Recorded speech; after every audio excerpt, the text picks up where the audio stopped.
Alhamdulillahi Rabbil Alamin. Wassalatu wassalamu ala Sayyidina Muhammad wa ala alihi wa ashabihi ajma'in. Amma ba'du, faqala Allah subhanahu wa ta'ala fil Qur'anil Karim, wa huwa asdaqul qailin. A'udzu billahi minasy syaithanir rajim. Bismillahirrahmanirrahim. Wal 'asri innal insana lafi khusr illal ladzina amanu wa 'amilus solihati wa tawassaw bil haqq wa tawassaw bis sabr. Shadaqallahul 'azim. Wa qala Imamul Ghazali, as-sa'adatu fi ayyamlika rajulun nafsahu wasyaqawatu fi ayyamlikahu nafsahu. Allahumma shrah li sadri wa yassir li amri wahlul 'uqdatam min lisani yafqahu qawli. Allahumma la sahla illa ma ja'altahu sahlan wa anta taj'alul su'ba idza syi'ta sahlan. Segenap puji bagi Allah, rahmat dan sejahtera. Marilah sama-sama kita doakan kepada baginda Rasul Muhammad sallallahu alaihi wasallam, kepada keluarganya, kepada para sahabatnya, kepada para tabi'in dan tabi'in dan para alim ulama. Yang mulia, Imam Syekh, tunggu-tunggu, gure-gure runtuhan, para tokoh masyarakat, seti pandai panitia pengurus masjid, segenap kaum muslimin, sidang jamaah Jumat yang dirahmati oleh Allah. Hadirin kaum muslimin, sidang jamaah Jumat yang berbahagia. Allah Subhanahu wa ta'ala berfirman dalam surah Al-'Asr, wal 'asri innal insana lafi khusr. Demi masa, kata Allah, benar-benar bahwa sesungguhnya manusia itu dalam kerugian. Illal ladzina amanu, kecuali orang-orang yang beriman, kata Allah. Wa 'amilus shalihat, dan orang-orang yang mengerjakan amal yang salih. Wa tawassaw bil haqqi wa tawassaw bis sabr, dan orang-orang satu dengan yang lainnya saling menasihati dengan kebenaran dan kesabaran. Dalam surah tersebut Allah menegaskan dengan cara Allah bersumpah dengan nama asal, yaitu satu waktu di mana waktu tersebut menunjuki bahwa hari itu telah berakhir, menunggu waktu tenggelamnya matahari.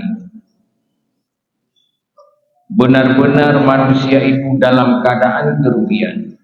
Hanya 3 kelompok. Pertama adalah orang yang beriman. Yang kedua, orang yang mengerjakan amal yang salih. Dan orang yang satu dengan yang lainnya saling menasihati dengan kebenaran dan kesabaran. Khatib pada kesempatan yang berbahagia ini ingin menyampaikan hal-hal yang menyebabkan sehingga kita yang mengalami kerugian, dan wabah penyebab yang menyebabkan kita hambanya dalam keadaan rugi. Pertama, karena kita terlalu cinta terhadap dunia. Yang kedua, karena kita terlalu berlebihan memikirkan tentang rezeki yang sesungguhnya padahal Allah telah mengatur rezeki itu. Yang pertama sekali yang menyebabkan kita rugi adalah karena Gedanyo memikirkan tentang dunia sabi-sabi. Imam Al-Ghazali beliau mengatakan dalam kitab Ihya Ulumuddin, as-sa'adatu fi ayyamlika rajulun nafsah wasyaqawatu fi ayyamlikahu nafsah. Kebahagiaan yang hakiki adalah seorang laki-laki yang mampu menguasai dan menundukkan nafsunya. Sedangkan hakikat celaka yang sebenarnya dipegang Imam Ghazali adalah dikala kita yang dikendalikan oleh nafsu. Apabila kita yang mampu mengatur dan menundukkan nafsu, bertanda bahawa kita yang dalam keadaan bahagia dan menang. Dan apabila kita yang dikuasai oleh nafsu, diarahkan dan diperintah oleh nafsu, tandanya kita yang dalam keadaan bahaya besar. Karena sesungguhnya nafsu itu kata Allah aduul lakum, musuh yang nyata bagi kita. Nafsu yang tingkat pertama disebut dengan nafsu amarah selalu diajak dan dibujuk kita kepada jalan yang aneh. Imam Asy-Syafi'i beliau mengatakan, min baliyatin an tuhibbu wa tahibbu man lam yuhibbka. Sebahagian daripada orang yang bodoh, kata Imam Asy-Syafi'i, adalah orang yang mencintai seseorang yang pada hakikatnya dia tidak mencintai. Orang bangai yang dipegang oleh Imam Syafi'i adalah orang yang mencintai sesuatu atau seseorang yang pada hakikatnya sesuatu dan orang tersebut tidak cinta terhadap kita. Tapi kita yang pergi urang malam, dunia, rezeki dan sebagainya yang bersangkut paut dengan dunia, gedanya tak habis waktu untuk minta dunia. Telah tak semayang jamaah alasan karena pada poh tempuk dengkut. Tinggal semayang karena hanaki pakaian bak minta rezeki. Kurang istirahat alasan karena bak minta rezeki. Anda merumpuk silaturahmi hansai buat dia untuk memberikan pendidikan kepada anak, kurang perhatian ke rumah, jawapan sibuk dengan dunia atau dengan harta. Urang malam tapi kiri tapi dihaingat kegadanya. Yang dipegah oleh Imam Syafi'i min baliyah, tandanya dia itu bodoh. Kemudian yang kedua, yang menyebabkan kita yang lalai di dalam dunia sehingga waktu berjalan, tiba-tiba kita yang terjaga bahawa kita yang dalam keadaan dengan segala mati adalah terlalu berlebihan kita yang terfikir tentang harta, tentang rezeki yang padahal rezeki tersebut telah diatur oleh Allah. Baik rezekinya datang melalui usaha atau rezeki itu lewat hamba disampaikan oleh Allah kepada hamba yang lain. Terhadap rezeki yang kali lewat, yang kan jatah kita yang pegang oleh Imam Asy-Syafi'i, ma fataka lam yukhlaq laka wa man khuliqa laka lam tafutaka. Sesuatu yang telah terlewat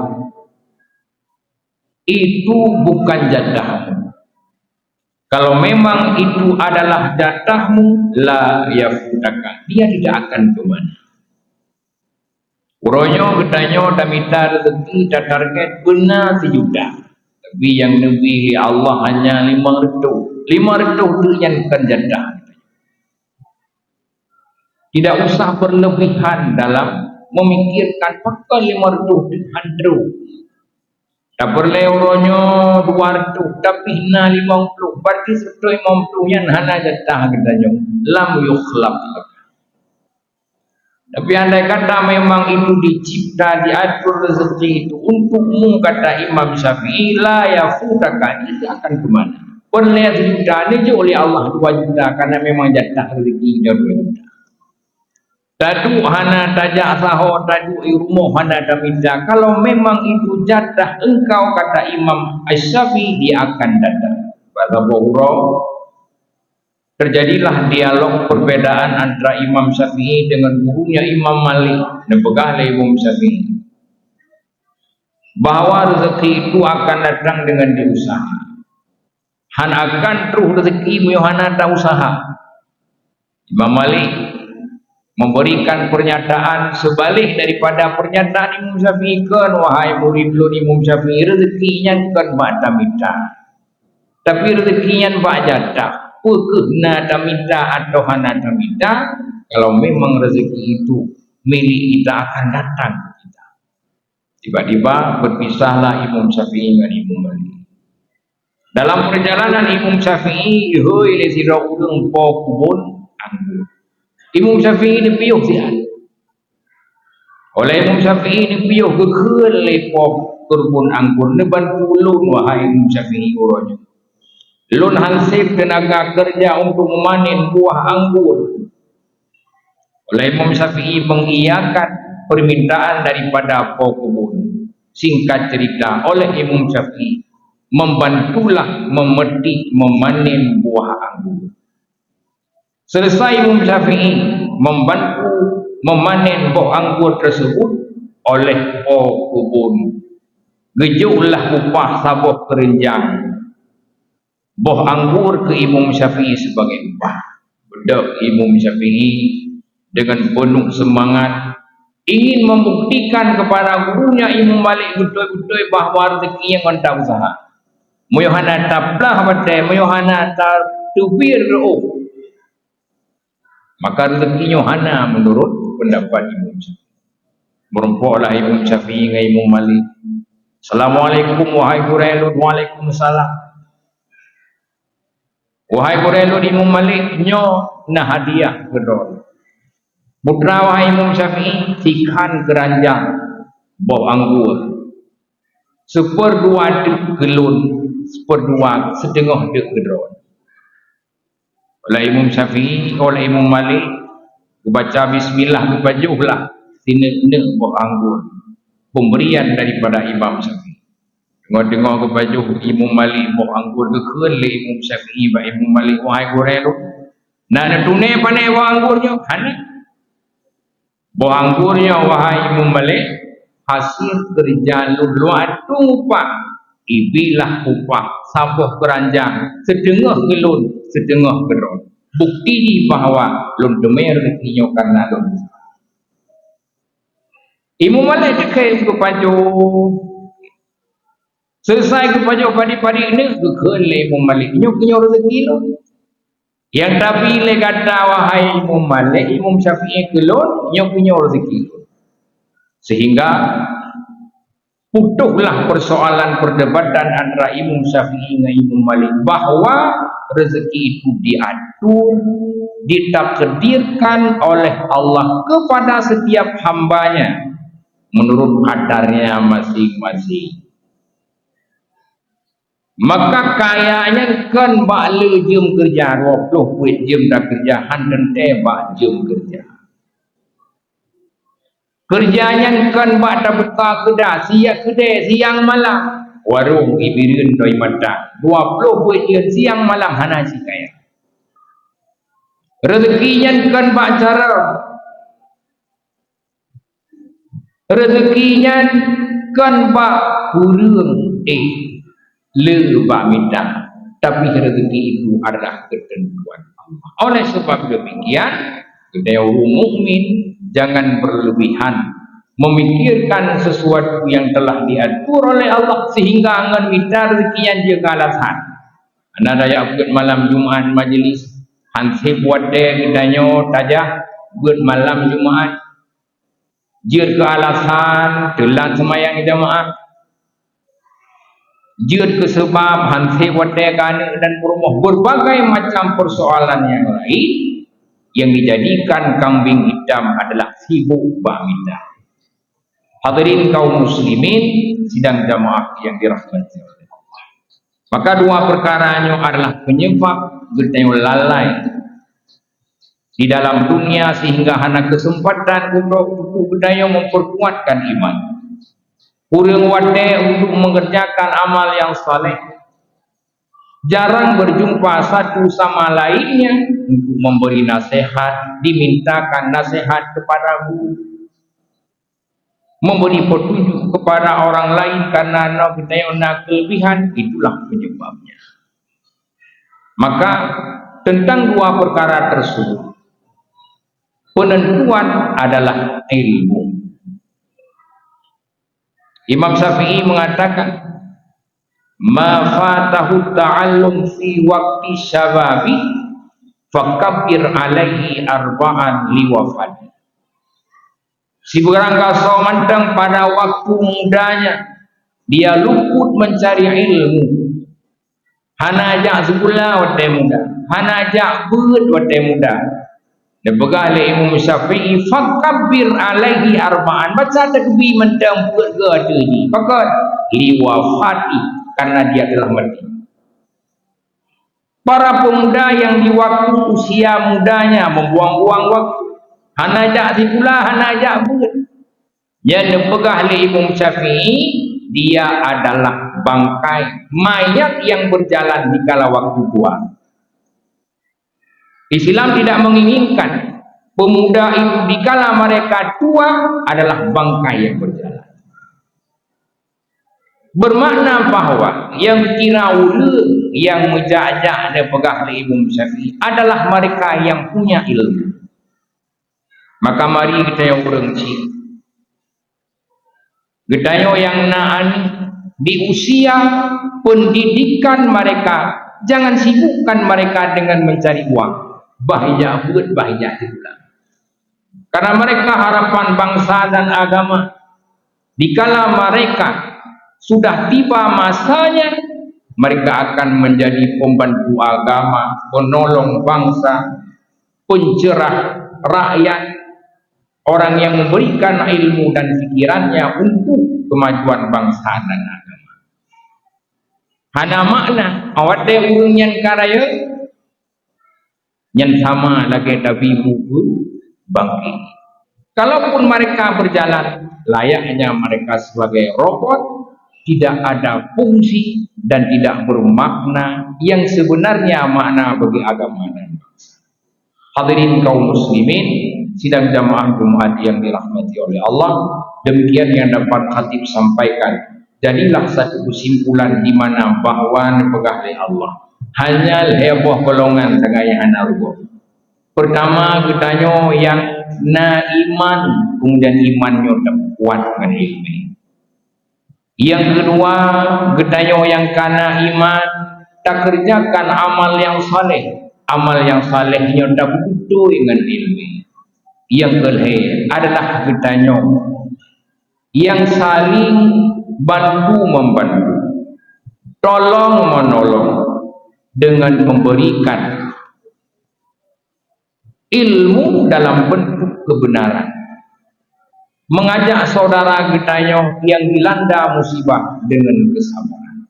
Dengan demikian tergolonglah kita sebagai umat Muhammad yang umat telah memiliki modal di dalam mereka hidup di dunia, kita hidup dengan laba yang akan kita petik kelak di yaumil qiyamah. Demikian yang dapat khatib sampaikan, mudah-mudahan bermanfaat kiranya untuk pribadi khatib, umumnya kepada seluruh para hadirin kaum muslimin sidang jamaah Jumat yang dirahmati oleh Allah. Alhamdulillahi rabbil alamin. أشهد أن لا إله إلا الله وحده لا شريك له وأشهد أن محمدا عبده ورسوله اللهم صل على سيدنا محمد وعلى آله وصحبه أجمعين. أيها الناس اتقوا الله حق تقاته ولا تموتن إلا وأنتم مسلمون. بسم الله الرحمن الرحيم. قل هو الله أحد الله الصمد لم يلد ولم يولد ولم يكن له كفوا أحد. بارك الله لي ولكم في القرآن العظيم وتقبل مني ومنكم تلاوته إنه هو السميع العليم.